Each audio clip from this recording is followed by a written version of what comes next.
Assalamualaikum warahmatullahi wabarakatuh. Halo semuanya, teman-teman. Perkenalkan, nama saya Ahmad Daud, alumni MAN 1 Kota Bandung, kelulusan tahun 2024, yang saat ini diberikan oleh Allah suatu titipan untuk bisa belajar di Universitas Al-Azhar Mesir.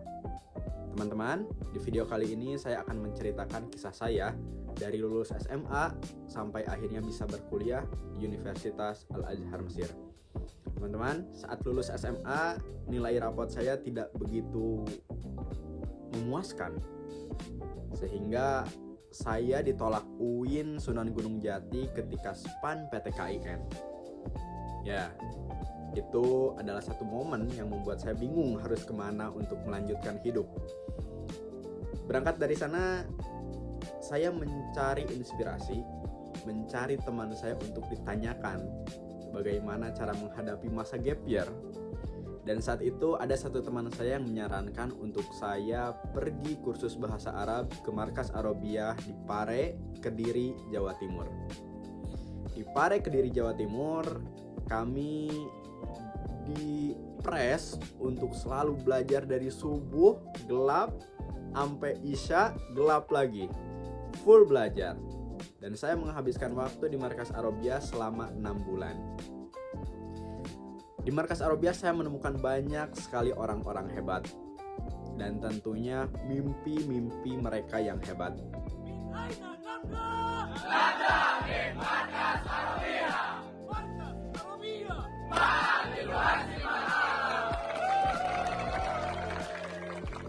Tapi 6 bulan mungkin waktu yang terlalu lama untuk saya diam di Markas Arabiyah, sehingga saya memutuskan untuk pindah ke Yogyakarta, tepatnya di Pondok Pesantren Sunan Pandanaran Al-Baidowi, Bantul, Daerah Istimewa Yogyakarta. Dengan satu tujuan, yakni menghafal Quran. Jenuh, bosan, tapi penuh keberkahan insya Allah ya.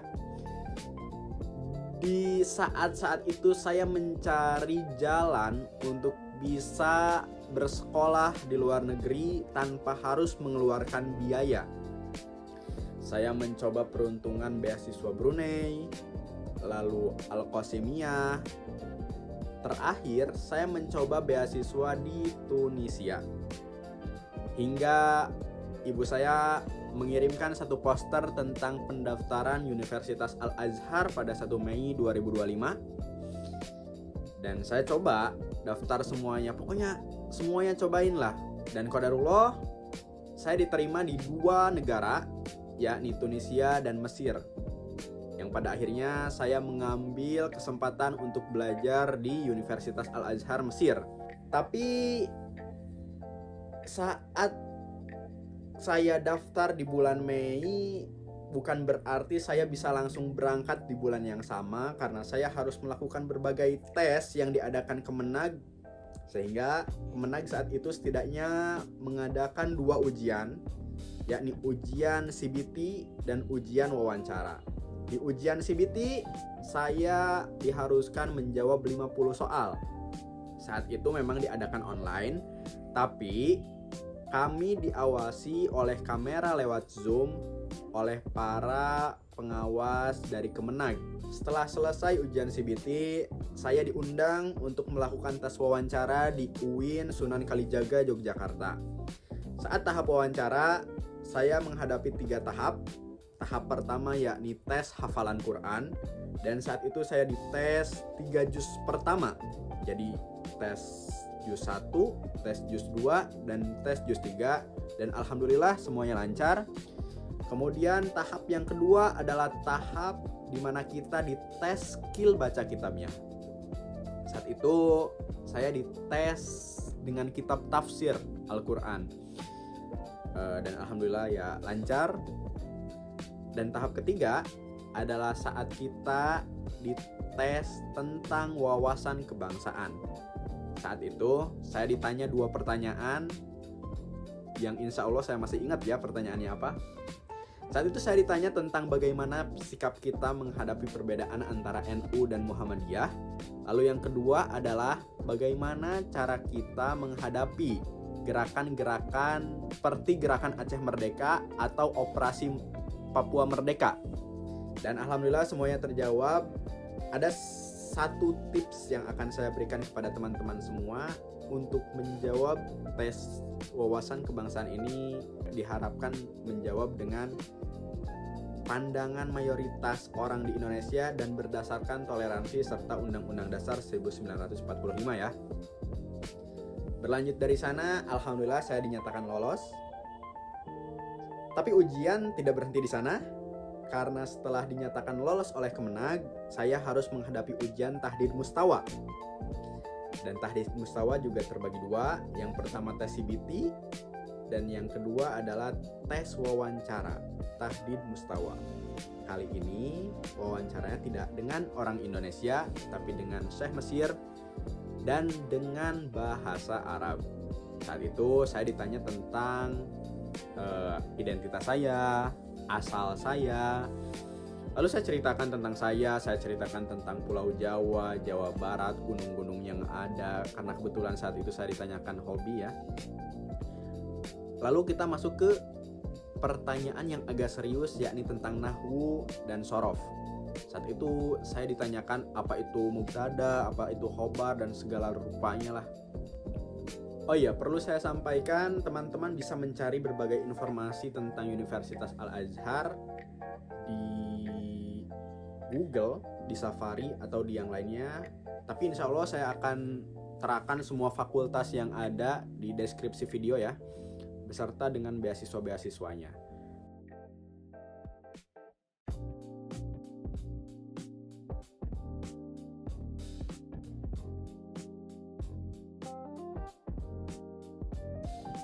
Dan sekarang saya akan menjawab berbagai pertanyaan yang diajukan oleh teman-teman dari Mansaba. Yang pertama, adakah peluang bagi mahasiswa Indonesia untuk mendapatkan beasiswa? Jawabannya ada, karena banyak sekali, entah dari Indonesia atau dari luar Indonesia. Di Indonesia lah misalnya, ada beasiswa Kemenag, PBNU, Muhammadiyah, dan masih banyak lainnya. Terus setelah di Mesir ada Bet Zakat Kuwait, ada Majlis Al-A'la, dan Bu'us, masih banyak lah. Adapun apa yang harus dipersiapkan ketika kita ingin melanjutkan pendidikan di luar negeri, khususnya di Mesir, adalah yang pertama, kemampuan bahasa Arab. Ini penting banget teman-teman, entah itu speaking, kitabah, qiraah, listening, istima. Itu penting banget karena emang benar-benar kepake entah di perkuliahan ataupun di muamalah dengan orang Mesirnya gitu. Lalu yang kedua ada hafalan Al-Quran. Bagi yang belum pernah menghafal mungkin bisa mulai menghafal, dan bagi yang pernah hafal atau mungkin khatam bisa untuk memungkinkan hafalannya sehingga bisa memudahkan pembelajaran yang akan dihadapi di universitas. Dan untuk dokumen-dokumen yang diperlukan untuk bisa melanjutkan pendidikan di Mesir itu nggak jauh beda dengan dokumen-dokumen yang akan kita berikan ketika kita melanjutkan pendidikan di Indonesia ya. Mungkin untuk kaget shock culture ya, tentang perbedaan kultur, karena di sini orang Mesir mungkin ya beda kulturnya lah dengan orang-orang Indonesia pada umumnya. Terus juga lahjah yang dipakai di Mesir itu lahjah Amiyah, jadi berbeda dengan bahasa yang kita pelajari di sekolah. Karena di Indonesia sekolah-sekolah mempelajari biasanya itu bahasa Arab Fushah, sedangkan di Mesir untuk muamalah khususnya kita memakai bahasa Amiyah. Tapi tenang saja, karena di kampus kita tetap memakai bahasa Fushah. Terus teman-teman juga ada yang bertanya tentang berapa sih biaya yang harus kita keluarkan untuk kuliah di Universitas Al-Azhar. Ada dua hal yang harus kita keluarkan, yakni rusum dirosi atau uang kuliah dan rusum kitab atau uang kitab. Yang pertama, rusum dirosi ini bisa berkisar dari 200.000 sampai 300.000 rupiah per tahun ya. Dan rusum kitab itu bisa dari 400.000 rupiah sampai 500.000 rupiah per tahun. Dan untuk masalah-masalah pribadi seperti kosan itu kurang lebih sama seperti di Indonesia, sedikit lebih murah, tapi ini kembali kepada kita ya, gimana orangnya, apa mungkin orangnya hemat apa boros ya. Jadi kita tentang biaya itu balik lagi ke kitanya gitu. Mungkin itu saja video yang saya buat saat ini. Buat teman-teman yang ngerasa videonya masih kurang lengkap, itu bisa langsung ngasih pertanyaan di kolom komentar atau enggak DM di Instagram di @ahmd.ud_. Gitu aja ya teman-teman. Semoga Allah senantiasa memberikan kita kemudahan dalam menjalani kehidupan kita semua. Wabillahi taufiq wal hidayah. Wassalamualaikum warahmatullahi wabarakatuh.